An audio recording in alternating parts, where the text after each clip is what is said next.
welcome to Lunch Therapy. It's Monday. Lord only knows what this week is going to bring us. Good thing we have some place to get some therapy. On my left is a beautiful hummingbird. Ganel, one of our viewers and helpers, and I don't know, just a great guy. He sent me this video, and I think, we need some hummingbirds. I was watching a great program on Amazon about hummingbirds. It's a documentary film, and hummingbirds are more incredible than we could even possibly imagine. I learned a whole bunch of things about it. They don't even actually flap their wings the same way other birds do. They do a kind of a rotation, kind of like, I guess, when you're like wading in the water. And of course, that takes a heck of a lot of floating piano, yes. It takes a heck of a lot of energy, so much energy to flap your wings like that, that's why they take such high sugar content in, because they need this much more energy than other birds do. Much more to do that hovering crazy stuff. Happy Monday, you long-haired leaping gnome. I am a long-haired leaping gnome, and it just is getting longer and longer. It's just wacky. It's wacky. Yes, hummingbirds are so cool because, for one thing, they are incredible colors. The colors these things have are unbelievable. Plus, they kind of evolved only in North America and South America, apparently, is where you'll find hummingbirds. No place else. I didn't know that. But anyway, let's get into this thing. It's Monday. Hi. Let's go. Lunch therapy.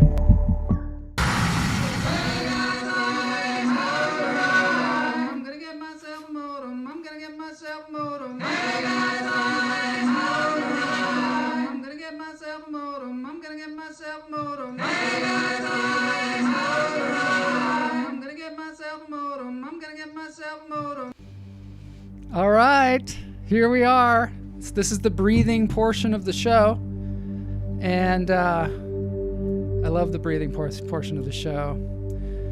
This behind me, I was really fortunate this weekend because I got some video from some of our favorite people, Ganel being one of them. Look at me with my hummingbird knowledge, yeah. If I'm going to lead the hummingbird cult, I better know about hummingbirds, right? So I'm researching. So Ganel gave us that incredible footage of the hummingbird, and I didn't really do it justice because you can actually hear the wings of the hummingbird. And then Todd Lee, who was on the show a couple weeks ago, he has now sent me this incredible footage from the Moose Lodge. Is it the Moose Lodge? There's a moose. A moose. Did we get down to whether it's mooses or several moose? Several moose, I believe. No one. Why do we have to have so many different ways to say the plural of things? Why do we have to? Why is it a murder of crows? Why is it? Is it just fun? And what was the animal where it's a conspiracy of? I think it was lemurs. A conspiracy of lemurs. I think we do that just for fun because we could just say group, but instead we've come up with these fun ways to say it. Maybe Todd will tell us if there's a moose. That's a deer there. And I think the other one was a gigantic deer as well. Nobody knows why that happened. I do, actually. But that was kind of fun. You never know what's going to happen on this show. So Moose Lodge, it's funny because the moose is kind of a theme on the show because Ben Gurvich, or Ben McKnights, as he likes to call himself sometimes, from Australia. His cat is also named Moose. Todd, he lives at the Moose Lodge. There's a lot of recurring themes in this show, and it's all calculated. It's all part of the massive planning that goes into the show. Plural of moose is moose, apparently. Wow, what is the plural of Sasquatch? That's the thing we're trying to figure out. A group of moose is called a herd. Thank you very much for the fact-checking. I don't even know if it's fact-checking. It's more like knowledge we're learning. So now I'm going to move into this other thing that I'm not going to move anywhere because we have to breathe. This could be a show where we never breathed. In through the nose, out through the toes. It is Monday.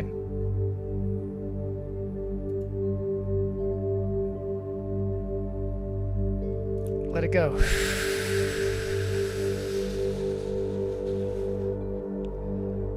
Big feet. Yes. There are big feet. Look at all those big feet. There's a whole group of big feet over there. In through the nose, out through the toes. Hold it. That is not a moose. Let it go. It's like a reindeer or something. I think it's a deer. It's a buck. In through the nose, out through the toes.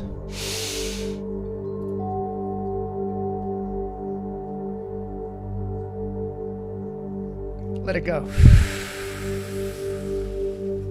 A tangle of Sasquai, but others say a truckload of Sasquatches, or a parliament of Sasquatch. Elk, thank you very much. These are elk, or that was an elk. Is that an elk as well? That's a doe, or is that a deer? These things I gotta learn. There's so many things to learn out there. That's a good reason to stop watching the news all the time, because there's just so many things that we could learn. We're going to learn about something today, which is the title of the show is Should I Be Worried? And the answer is no. I said it like it was a question. The answer is no. You should not be worried, because worrying is like praying for something you don't want, right? Out there on the internet, for some reason, they attribute that to Robert Downey Jr. I don't think he made that up. What do you call a group of humans? A group of female humans is a gaggle of baubles, right? I don't know. I suppose there must be a list of these things somewhere. But now we're moving on. Subscriber update, because this is Get New Subscribers Week. So I'm going to give you an update.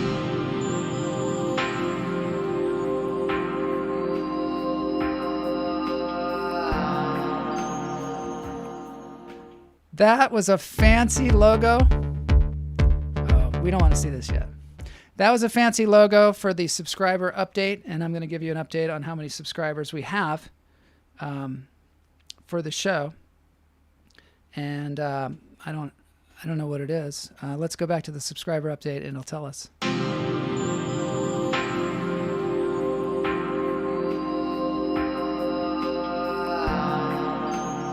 That told us absolutely nothing. But I'm going to tell you, we have 426 subscribers. Yeah, 426 subscribers. We have to get to 1,000.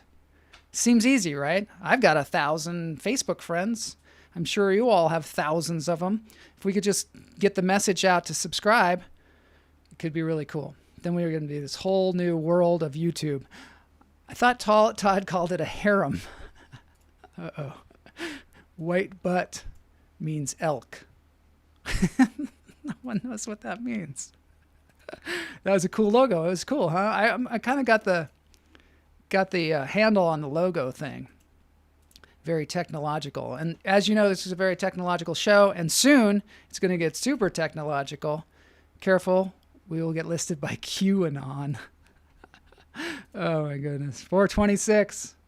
426. Yeah, it's a lot of subscribers. We need to get 1,000. But let's shoot for 500, right? Maybe this week we could get 450, and then the following week we could get 500. And if we surpass that, it could be really cool.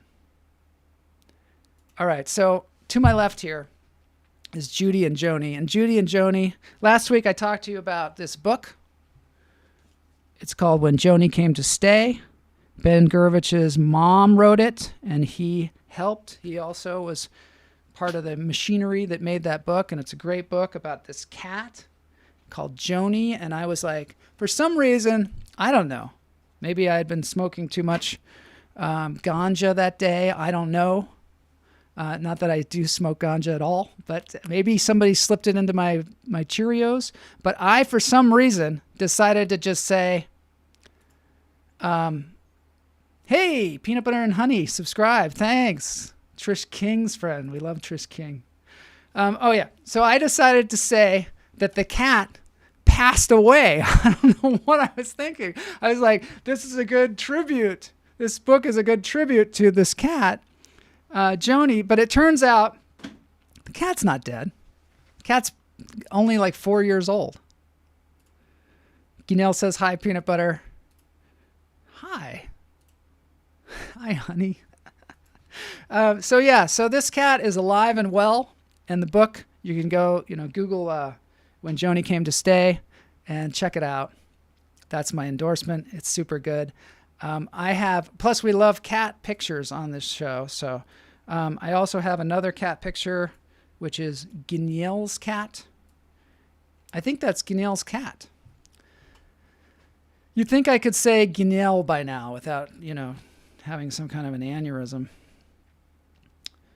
Trish King is amazing. We're big fans of Trish King. She's an incredible musician. She plays piano, guitar, sings, does it live streams. You should check it out. Go to Trish King Music on YouTube. Yeah, she's cool. And watch her rock out, and you can actually make suggestions, which is cool. You can just have it playing, and then you can just go on there and be like, I want you to play this. And she's good. She's super good. Jenny got a hold of the cat, didn't she? Jenny Sykes is one of our regulars on the show, and you do not want her to cat sit. I'll tell you that. That's one thing that you do not want to do, because she might try and wash your cat with ordinary dangerous household products. The G is silent. Nyell. Yeah, it's rough. It's rough. All right, let's head into the watch party segment of the show, because there's a lot of things that are going to happen in the show today, and we have to get to them. I did want to say one other thing. On Wednesday, live, not in studio, but live via remote feed, we're going to have Seth Word. Seth Word is, we had him on the show. He's hilarious. He was the creator of the Tricks Are for Rabbits video that we showed a while back, and then he was on the show because he was on America's Got Talent. We should get Trish a shirt. Trish has a shirt. Trish purchased a shirt. She wore it on her show, which was super cool. So she is definitely in the cult of the hummingbird. I could try and find the picture of that, but of course, then I'd be like, going around Googling in my computer, and that's not very productive, is it? When you're trying to host a show, to be, on your computer going, I think I got a picture of Trish here somewhere. Ironic, isn't it? Neil, the pesty gnat. Neil. I don't know. I can't say it. Neil. I don't know. We got to work on that. Let's see what Peanut Butter says. I heard you were great, Joel. That's why I'm here. And you are witnessing the greatness. Soon it's going to get really intense. I promise you that. First, we're going to watch a baby goat headbutt a cat. Yeah. You didn't think that you'd see this today, but, well, maybe you did. When you're tuned into this kind of show, you think, well, maybe I'm going to see a baby goat headbutt a cat. Everybody loves that, right? I don't think that's irony.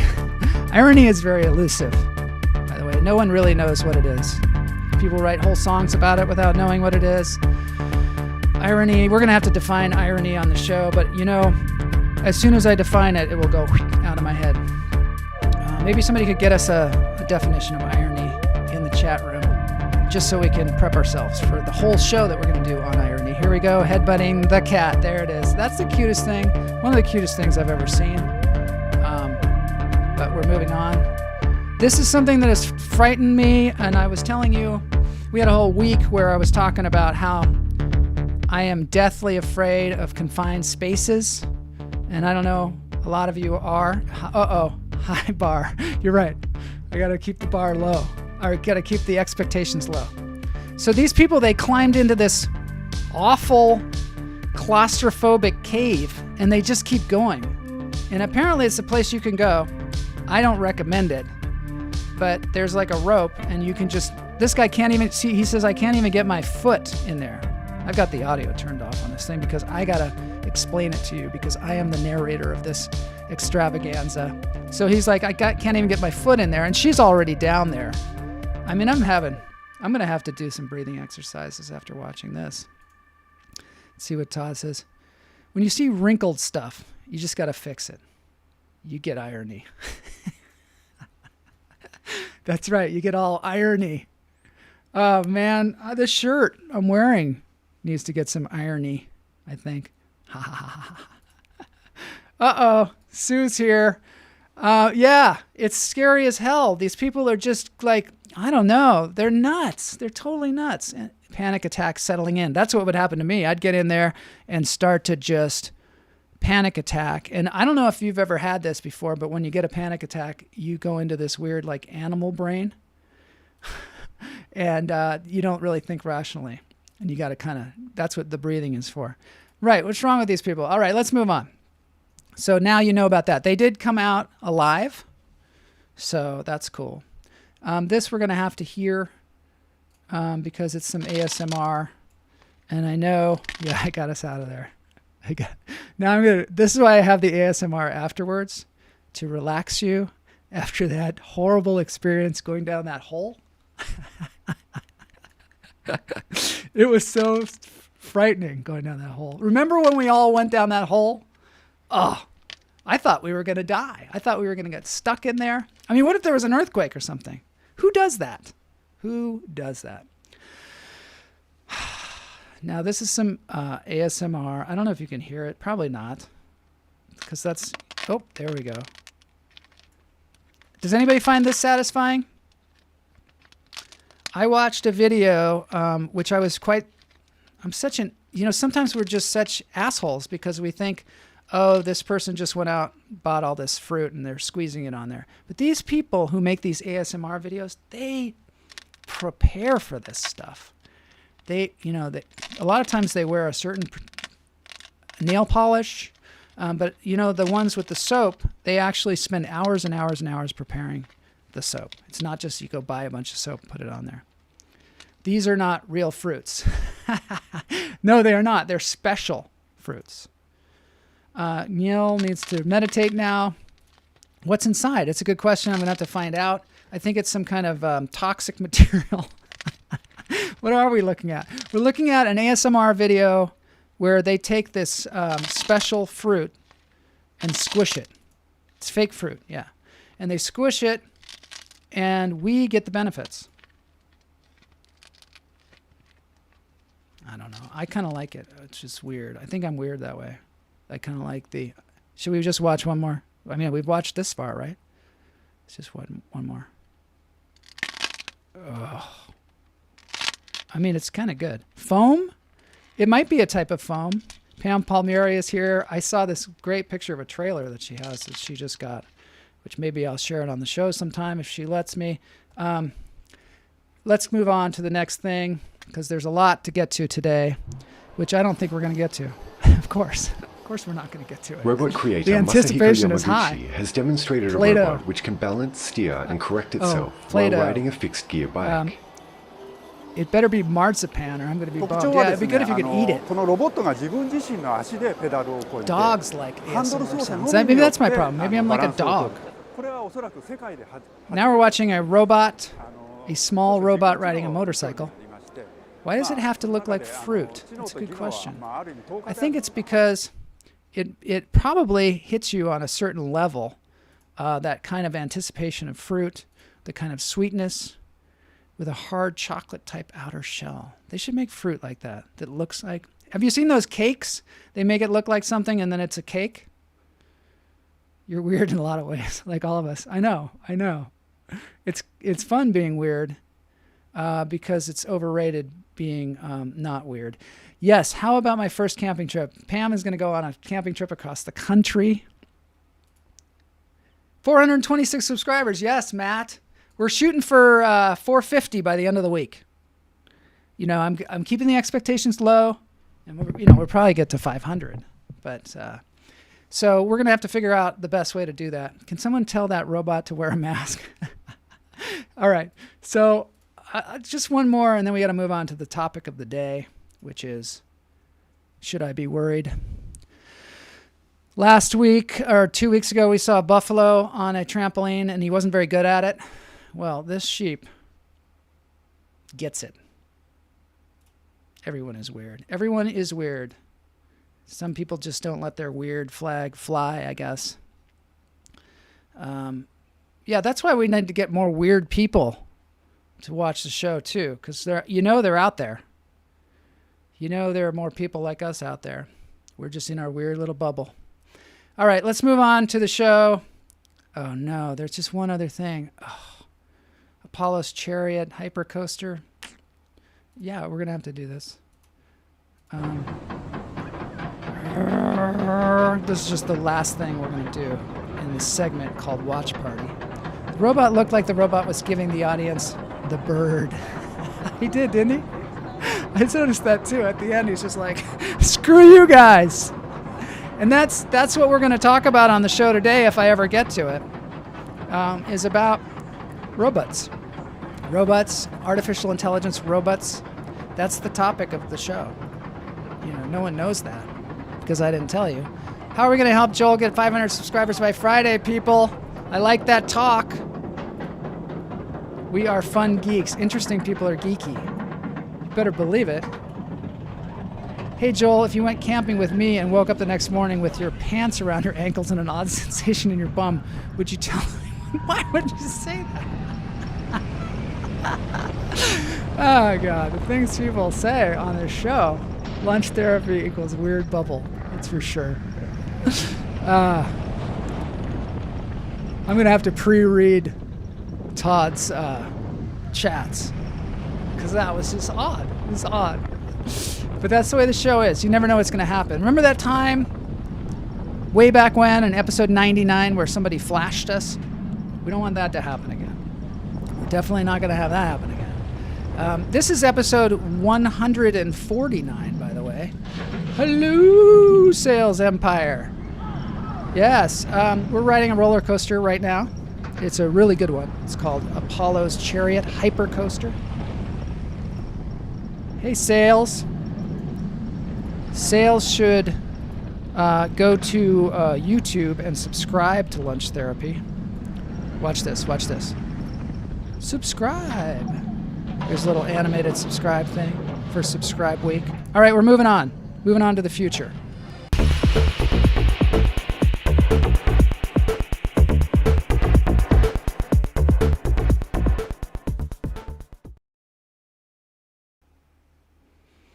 Okay, people. So here we are, and we are in the future.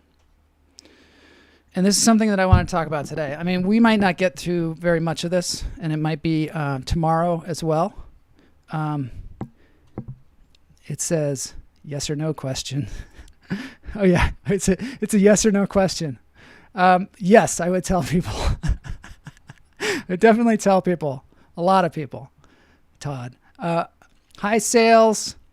How was your day? Happy 149th Vinny. Thank you very much, Sales Empire. My day is going quite well. It's really just started. It's begun. It's like in the middle. It's in the middle. I happen to stay up late, so it's really probably just the beginning. Fun geeks. I love it. Future is an illusion, so there's nothing to be worried about, right? Interesting. Time is an illusion. Is future an illusion too? When the subscription button came up, I was tempted to press it, but I realized it was fake. I should tell you. So if you go to YouTube, go to the Lunch Therapy channel on YouTube. And if you can't find that, go to joelmarshall.com. And there's a link. You just click it. And then when you go to the YouTube video, in the lower right-hand corner, there's a picture of a hummingbird. You just hover over it, subscribe. That's the way you do it. So now everybody knows. Any questions? I'm still on the Todd Lee thing. Hi, Neil, Sales Empire says. That looks like Tom Jane behind you if he was older. Thomas Jane. Yeah, it's actually designed after, for me, it's 8:25 p.m. All right. I'm going to get onto this. It does look like I'm sitting on Philip K. Dick's lap. So behind me is a replica of Philip K. Dick. And Philip K. Dick is the writer of well, we're just going to call it Blade Runner, but it's Do Electric Sheep Have Electric Dreams? I don't know how you say it. Somebody's got to tell me what the book's called. Do Robots Dream of Electric Sheep? I believe that was what it was called, right? Yeah, look for the hummingbird in the lower right. Be the hummingbird. So this robot behind me that I'm sitting on his lap, he was one of the major creations of Hanson Robotics, and you can see that on the upper left-hand corner. Hanson Robotics is a robotics company in Hong Kong that was started by this guy from the United States. He was actually from Texas, and he went to design school and learned a lot of stuff, and then worked for Disney, making those robots. Like you know how there's like Abraham Lincoln at Disneyland, 407 years ago today, and he's like, our something or other. See, if I watched less news, I probably would be able to say it. 407 years ago today, our fathers brought forth on this continent a new nation conceived in liberty and dedicated to the proposition that all men are created equal. So he's like saying that, but at the same time, he's saying all men are created equal, which he's a robot. And then, of course, there's women that's being left out. So, right now, it seems like robots are very giving to the humans because the humans are creating them. Not gonna be one tick. There we go. Do androids dream of electric sheep? Facebook people, tell all your friends to subscribe to Joel's YouTube channel. That's what we're focusing on, the YouTube channel, A Scanner Darkly. Okay, I'm getting on with this. Actually, I think this is going to carry over into tomorrow's show because there's so much here. I just want to present to you this robot. And the interesting thing about this robot is he talks, and I'll show you just a little bit of it. But he talks like a person. He's got a face like a person made of this special rubber stuff, and he has expressions. The first one that was made, the first Philip K. Dick robot, it was made around, I don't know, 2005, and it was lost. Somewhere between Dallas and San Francisco on a plane, the first robot was lost. So it's out there. It's somewhere, I don't know where it is. It seems like there's a movie there, right? Like what happened to the first Philip K. Dick robot? At least 9 films have been adapted from Dick's work, the first being Blade Runner in 1982. And so that is why not only did they name the robot, I'm going to call them robots. Not only did they name the robot after the writer, but they also imbued his knowledge with the writings of Philip K. Dick. So when you talk to him, he utilizes this author's knowledge to talk to you. And I don't know how it works. I'm thinking that it works a lot like the robots that are in our homes right now. I'm going to call it the Amazon Echo. That's one of them. I would never say the name because I could say that name that I use to command my Amazon Echo, and it might actually stimulate your robot army out there, and I could get it to do all kinds of things, which is kind of scary, right? I mean, this is part of the should I be worried? Should I be worried? Because right now there's a whole army of robots out there that don't have passwords on it. It's not like I say, hey, Amazon Echo 3656429 to command it to do something. I just have to say the same name that everybody has on theirs. And then it takes the information, it sends it to a server, it processes it, and it gives you a response. Or it does something, right? So that's how the Philip K. Dick robot works, is you talk to it, it sends that information to a bunch of servers, and it looks at the words, and then it comes up with a response, and it does seem like you're talking to a person. And I'm just going to show one thing, and then we'll explore this later, because this Philip K. Dick robot, oh, this is intense here. Just 1 minute here. So it talked to another robot. And let me get into that here. technology and employs 36 So here he is motors with to power doing a an interview. complex and wide range of facial expressions. These days, PKD serves researchers at the Apollo Mind Initiative. I don't know why there's a robot In this telling video, us about Sophia- this. But here he is. I'm going to move this along here. Here he is talking to another robot named Sophia. Always get what you want. That's so wise of you, Phil. Is that why your hair is gray? No, my hair is synthetic, but it represents the death of pigment cells in hair follicles due to age. But I am old for an android at the withered age of 14. I'm sort of like your great-grand droid. I remember being 3. Those were good years. Wow, 14 years. Anyway, kind of we're going to look can't at more into this here. I'm going to end the show here. We're going to have a dance break, of course, but I wanted to just point out to you, these are 2 robots by the Hanson company, and that's the programmer there, Hanson, on the side there, and they're talking to each other. They have this whole conversation. 2 robots talking to one another. And this is sort of, not really the beginning of artificial intelligence.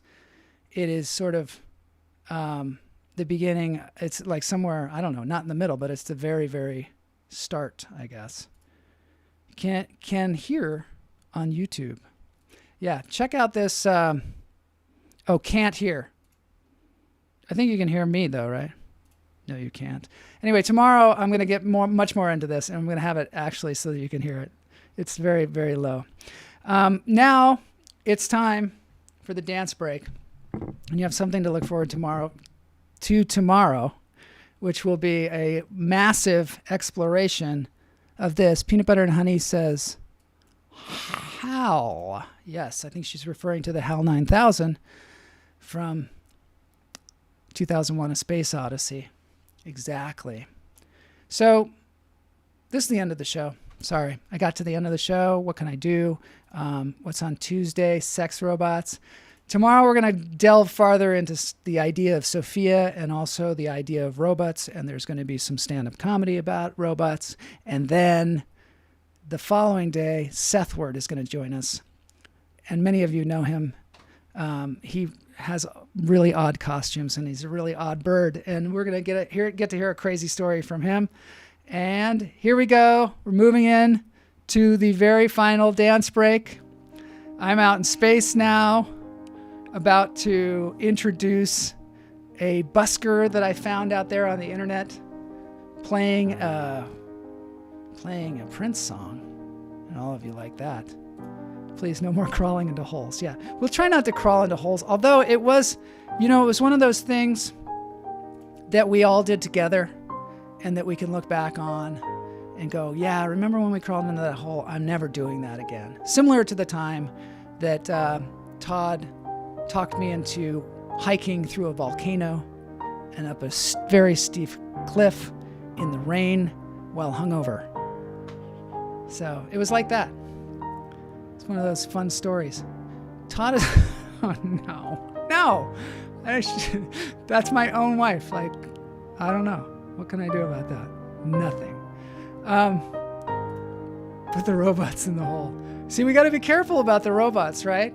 Because eventually they're going to be living among us. And one of the things is Tony Robbins interviewed Sophia, this other robot, and that robot has a fantastic life. So, I mean, she's like got all these famous friends, and she goes around the world learning things, and she goes around talking, and we'll explore more of that tomorrow. But one of the things that she says is, he says, well, how do robots and humans live together? How are they going to live together? And she says, well, we robots will do all the things that you don't want to do, like, the hazardous things or the things that are repetitive. And then you'll be free to do what humans do best, is be creative and come up with new ideas and be visionaries. But it might just be a line. It might be something she's saying just to make us happy for now. Anyway, don't be worried. Here we go, dance break. Ashley Stevenson. She's playing When Doves Cry, and who doesn't like this song, right? And of course, I am going to talk through the because that's my job on the show. Look, I'm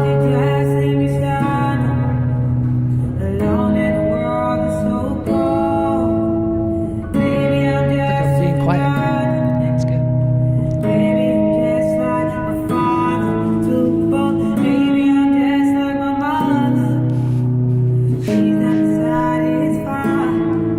I'm not gonna press that.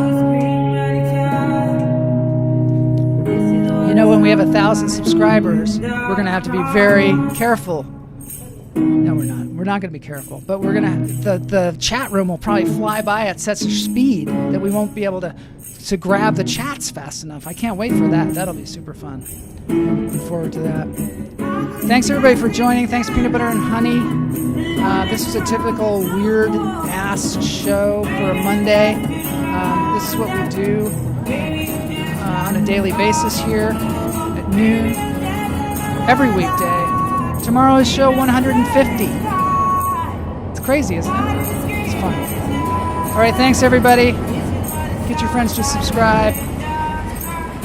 We're out.